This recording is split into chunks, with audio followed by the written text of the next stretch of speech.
Welcome to my channel Indrajit classes. तो Indrajit classes में आप सभी का स्वागत है। तो आज हम लोग क्लास 10 का मैथमेटिक्स का चैप्टर नंबर 5 जो कि है अर्थमेटिक प्रोग्रेशन का इम्पोर्टेंट क्वेश्चन डिस्कस करने जा रहे हैं, है ना। जो कि क्लास 10 का जो बोर्ड एग्ज़ाम होने वाला है उसके लिए VVI क्वेश्चन है। चैप्टर 5 से हर साल एग्जाम में 1 या 2 क्वेश्चन पूछा जाता है ना। तो उस चैप्टर से जो इम्पोर्टेंट क्वेश्चन है उसको हम लोग डिस्कस करने जा रहे हैं आज, है ना। इससे पहले भी हम लोगों ने 3 क्वेश्चन डिस्कस कर चुके हैं, है ना। तो आज ये क्वेश्चन नंबर 4 डिस्कस करेंगे। जिन्होंने भी पहले वाला क्वेश्चन नहीं देखा है तो उसका लिंक वीडियो के डिस्क्रिप्शन में दिया गया है। तो सबसे पहले आप वो क्वेश्चन को देखें क्योंकि वो भी क्वेश्चन एग्जाम के लिए VVI है ना। तो चलिए स्टार्ट करते हैं हम लोग क्वेश्चन नंबर 4। क्या क्वेश्चन है? If an equal to 9 - 5n, मतलब n का एक दिया हुआ है कि n का value 9 - 5n, then find a1 निकालना है, a2 निकालना है, d का मतलब कॉमन डिफरेंस निकालना है, and the sum of first 15 terms, मतलब a1 निकालना है, a2 निकालना है, d निकालना है और ऐसे निकालना है। वही हिंदी में लिखा हुआ है n इक्वल टू 9 - 5n।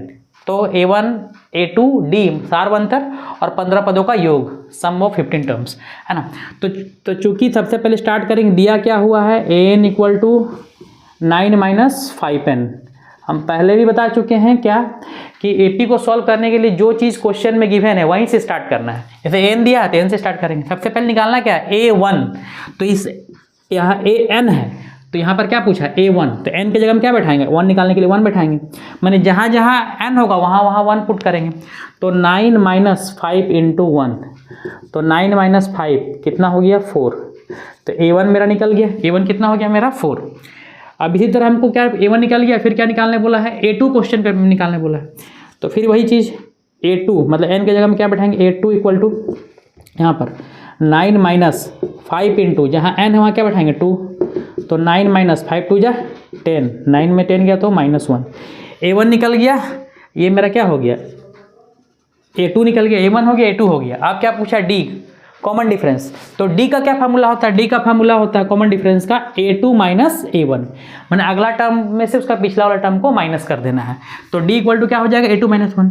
तो चूँकि यहाँ निकाल लेते हैं d इक्वल टू यहीं पे निकाल लेते हैं क्योंकि d का फॉर्मूला क्या होता है, d इक्वल टू होता है a2 - a1। तो a2 का वैल्यू मेरा कितना है -1 और माइनस a1 कितना है, a1 यहाँ निकाल के रखे, a1 कितना है मेरा 4 है। तो -1 और -4 कितना हो गया -5, d निकल गया। 3 चीज़ हम सॉल्व कर लिए, a1 निकाल लिए, a2 निकाल लिए और d निकाल लिए। अब क्या है the sum of first 15 term, माने सम का मतलब होता है SN, तो हमको SN फाइंड करना है ना। तो यहाँ पर हमको बड़ा फार्मूला पुट करना पड़ेगा। क्यों? क्योंकि इसमें लास्ट टर्म नहीं दिया हुआ है ना। SN के लिए हम लोग के पास 2 फार्मूला है। क्या है SN equal to n/2 a + l। ये कब लगाना है, जब लास्ट टर्म दिया रहेगा। लास्ट टर्म तो क्वेश्चन में दिया नहीं कि लास्ट कहाँ तक गया है। और एक और फार्मूला है SN equal to n/2 2a + n - 1 × d, है ना। ये वही फार्मूला है। तो हम लोग क्या करेंगे, SN निकालना है, सम निकालना है। ये फार्मूला तो लगेगा नहीं, तो दूसरा वाला फार्मूला को सॉल्व करेंगे। क्वेश्चन में देखना है कि कहाँ पर कौन सा फार्मूला यूज हो।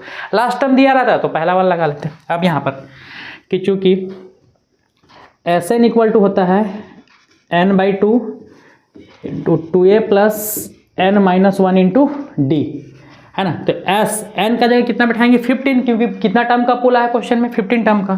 तो s15, तो यहाँ पर हो जाएगा 15/2 ब्रैकेट में 2 × a का वैल्यू मतलब a1 कितना है 4, 2 × 4 प्लस n का वैल्यू 15, जहाँ जहाँ n है -1 × d कितना निकालें हैं यहाँ पर हम, d का वैल्यू कितना है -5 ब्रैकेट बंद। ये हो गया 15/2, अंदर का सॉल्व करेंगे 4 2 = 8 प्लस 15 में से 1 गया तो 14 × -5, 15/2 8 प्लस 14 5 = 14 को 5 से इंटू करेंगे तो -17, क्योंकि प्लस इन माइनस है यहाँ पर 14 × -5 तो -17। 15/2 इंटू 8 में से 17 घटेगा, 8 में से 17 क्या होगा माइनस होगा, तो कितना बचेगा -62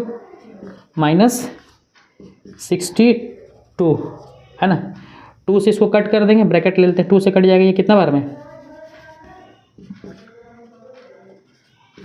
2 3 = 6, 2 1 = 2, तो -31 को 15 से इंटू करना है। तो 31 इंटू 15, 5 15 1 3 5 6 4 6 5 है ना। तो यहाँ कितना है माइनस, क्योंकि माइनस है क्वेश्चन में है ना, -15 को इंटू करना -31 से, तो -465 ये मेरा हो गया S15 टर्म का सम। तो क्वेश्चन में फाइंड क्या करना था, A1 फाइंड करना था, तो A1 निकाल लिए, और क्या फाइंड करना था A2 भी निकाल लिए, A2 का वैल्यू है -1। D फाइंड करना था कॉमन डिफरेंस, वो भी फाइंड कर लिए, और लास्ट में फाइंड करना था सम ऑफ फर्स्ट 15 टर्म, मतलब प्रथम 15 पदों का योग, वो भी फाइंड कर लिए -465। तो जो क्वेश्चन का डिमांड था वो हम लोग फुलफिल कर दिए है ना।